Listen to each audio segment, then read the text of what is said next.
Hello everyone, welcome back to my YouTube channel. आज हम लोग बात करने वाले हैं प्यूपेरियल सेप्सिस के बारे में। प्यूपेरियल सेप्सिस क्या होता है? प्यूपेरियल सेप्सिस जब मदर के जेनाइटल ट्रैक में इन्फेक्शन हो जाता है cause of the complication of the delivery, उसको हम लोग बोलते हैं प्यूपेरियल सेप्सिस। मे बी कभी क्या होता है कि प्रोलॉन्ग लेबर की वजह से या फिर प्रोलॉन्ग रप्चर ऑफ मेम्ब्रेन या फिर ऑब्स्ट्रक्टेड लेबर, बहुत सारे रीजन्स की वजह से क्या होता है कि मदर के जेनाइटल ट्रैक में इन्फेक्शन हो जाता है, उसको हम लोग बोलते हैं प्यूपेरियल सेप्सिस। प्यूपेरियल सेप्सिस में बहुत सारे कंडीशंस आते हैं। इंडोमेट्राइटिस हो गया, इंडोमायोमेट्राइटिस हो गया और पैरामेट्राइटिस हो गया। ये सारे कंडीशंस को हम लोग बोलते हैं प्यूपेरियल सेप्सिस। यहाँ पे आप लोग देखिए, जो इंडोमेट्रियम की लेयर होती है, मीन्स कि यूट्रस की जो सबसे इनर मोस्ट लेयर होती है, उसमें इन्फेक्शन हो गया है, इसको बोलते हैं इंडोमेट्राइटिस। और ये भी एक कंडीशन होती है। ये भी कंडीशन किस में आती है? प्यूपेरियल सेप्सिस के अंडर आती है। नेक्स्ट हम लोग इसकी डिफिनीशन की बात करते हैं। तो WHO ने बताया था कि अगर मदर को डिलीवरी के 42 दिन बाद, अगर मदर को डिलीवरी के 42 दिन बाद उसके जेनाइटल ट्रैक में कोई भी इन्फेक्शन हो जाता है तो उसको हम लोग प्यूपेरियल सेप्सिस बोलते हैं, राइट। अगर हम लोग डिफ़ाइन करें तो प्यूपेरियल सेप्सिस जो होता है वो डिलीवरी का एक कॉम्प्लिकेशन होता है जिसमें मदर के जेनाइटल ट्रैक में इन्फेक्शन हो जाता है। नेक्स्ट हम लोग एक सिनेरियो समझते हैं कि अगर हम लोग बात करते हैं कि एक सिंगल मोस्ट रीजन बताइए कि यूट्राइन इन्फेक्शन क्यों होता है। तो अगर हम लोग एक सिजेरियन सेक्शन को लेते हैं और एक नॉर्मल वजाइनल डिलीवरी को लेते हैं, तो अगर नॉर्मल वजाइनल डिलीवरी हुई है तो उसका चांस होगा मे बी एपिजियोटमी हुआ है, तब हो सकता है उसको वहाँ पे इन्फेक्शन का चांस। अगर एपिजियोटमी नहीं हुआ है तो प्लेसेंटल साइड पे, मींस कि जहाँ यूट्रस से प्लेसेंटा अटैच हुआ है, वहाँ चांस होगा कि उसको इन्फेक्शन हो जाए। और सिजेरियन सेक्शन अगर मदर को हुआ है तो इंसिजन साइड पे सबसे ज़्यादा चांस होता है इन्फेक्शन होने का। जिस साइड पे इंसिजन लगा है उस साइड पे चांस होगा मदर को इन्फेक्शन होने का, और उसकी वजह से जो अम्बलाइकस की लेयर्स होती हैं उस पर भी उसको इन्फेक्शन हो सकता है। इसके इंसिडेंस क्या होते हैं? तो 2% चांस होता है मदर को इन्फेक्शन होने का, मींस कि पोस्ट टर्म की जितने भी मदर होती हैं उनको 2% चांस होता है कि प्यूपेरियल इन्फेक्शन हो। और अगर हम लोग सिजेरियन सेक्शन की बात करें तो 10 में से 3 महिलाओं को ये अनुमान लगाया जाता है कि ये चांस होता है कि उसको प्यूपेरियल सेप्सिस हो सकता है। नेक्स्ट हम लोग बात करेंगे प्री डिस्पोजिंग फैक्टर, मींस कि ऐसे कौन से फैक्टर हैं जिनको हम लोग अनुमानतः पहले ही लगा लेते हैं कि ऐसे मदर जो होती हैं बहुत रिस्क में होती हैं कि उनको प्यूपेरियल सेप्सिस हो सकता है।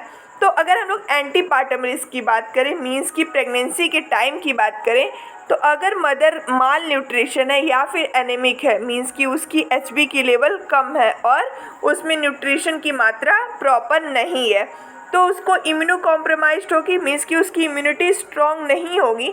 जब इम्यूनिटी स्ट्रॉन्ग नहीं होती है तो कोई भी इन्फेक्शन जल्दी हो जाता है, तो ये एक चांस हो सकता है।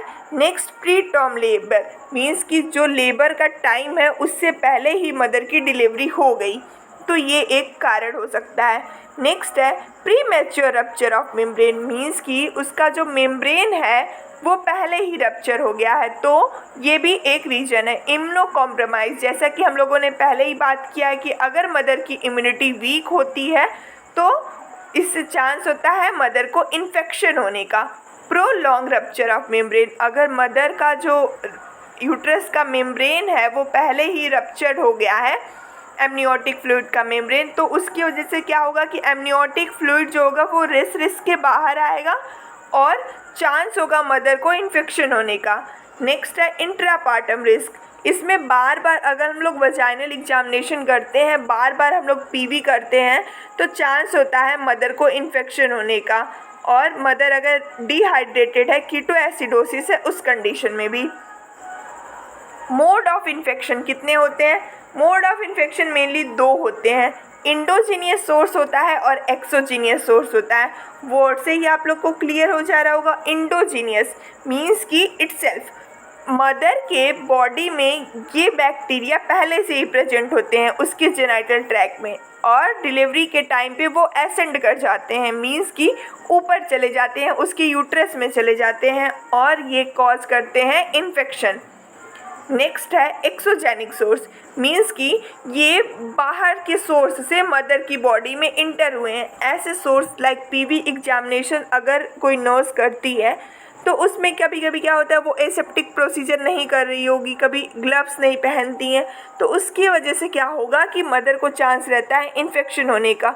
तो ये एक्सोजेनिक सोर्स हो गया कि बाहर से ये सोर्स आया है, बाहर से बैक्टीरिया आए हैं और मदर के जेनाइटल ट्रैक्ट में इंटर किए हैं, राइट। इंडोजेनिक, एक्सोजेनिक आप लोग को समझ में आ गया होगा।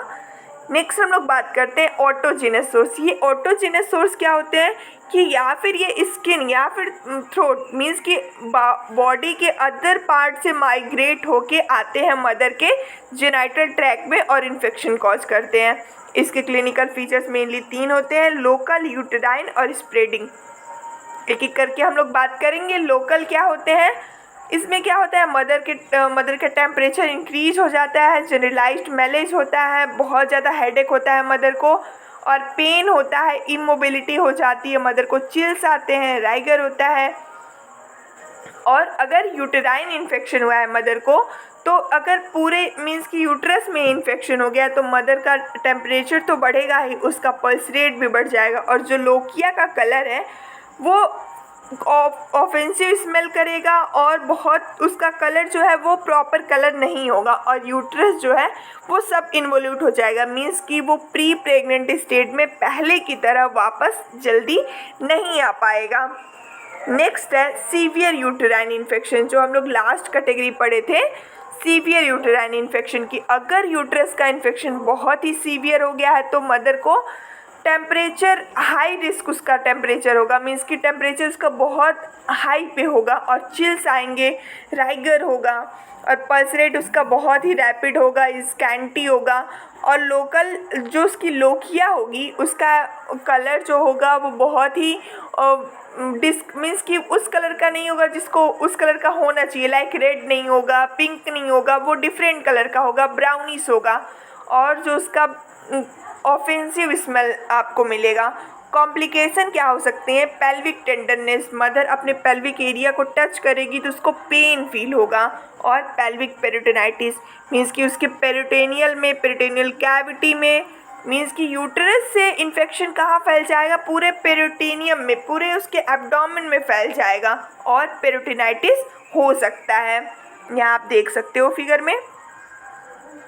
नेक्स्ट हम लोग बात करेंगे डायग्नोस्टिक इवैल्यूएशन कैसे करते हैं। पहले हम लोग हिस्ट्री कलेक्ट करेंगे, मदर से पूछेंगे कि उसकी प्रेजेंट हिस्ट्री क्या है, पास्ट हिस्ट्री क्या है उसकी, और उसमें कौन से उसने सर्जिकल हिस्ट्री क्या है, ये सारी चीज़ें पूछने के बाद से हम लोग उसकी एंटीनेटल और पोस्टनेटल हिस्ट्री लेंगे, राइट। उसके बाद से हम लोग उसका CBC करवाने के लिए भेजेंगे, जिसमें HB, TLC, DLC या फिर LFT, KFT ये सारी चीज़ें हम लोग करवाएंगे।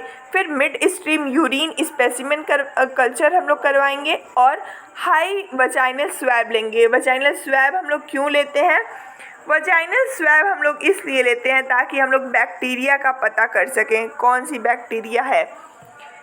और लास्ट में हम लोग USG करवाएंगे। USG हम लोग क्यों करवाते हैं अल्ट्रासाउंड, क्योंकि हम लोग को देखना होता है कोई रिटेन्ड बिट्स ऑफ प्लेसेंटा तो नहीं रह गया है यूट्रस में, कोई रिटेन्ड प्रोडक्ट तो नहीं है प्लेसेंटा में, ये क्योंकि ये भी एक रीजन हो सकता है इन्फेक्शन का, राइट।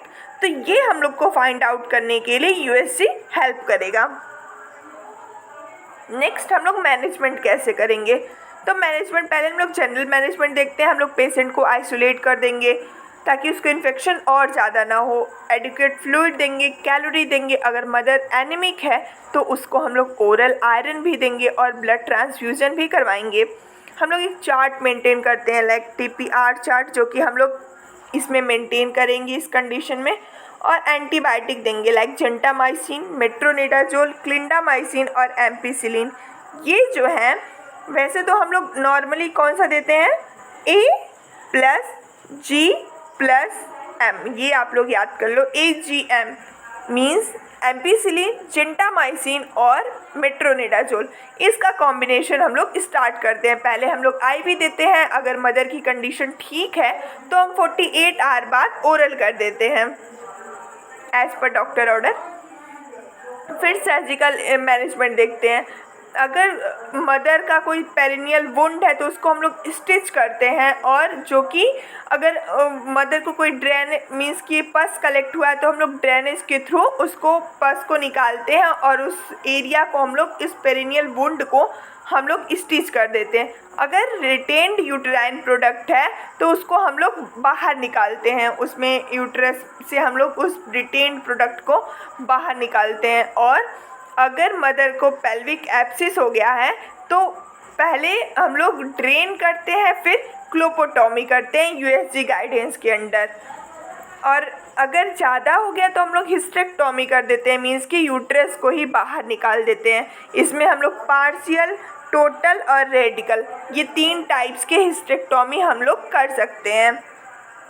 और नर्सिंग मैनेजमेंट हम लोग क्या कर सकते हैं, पेशेंट को आइसोलेट करेंगे, एडुकेट फ्लूइड एंड कैलोरी देंगे, और हम लोग कैथेटर दे देते हैं, प्रोवाइड करवाते हैं, और TPR सीट मेंटेन करते हैं, टेम्परेचर, पल्स और रेस्पिरेशन, राइट। और हम लोग उस वुंड को क्लीन करते हैं एंटीसेप्टिक सॉल्यूशन से, और एंटीसेप्टिक ऑइंटमेंट से हम लोग ड्रेसिंग कर देते हैं, राइट।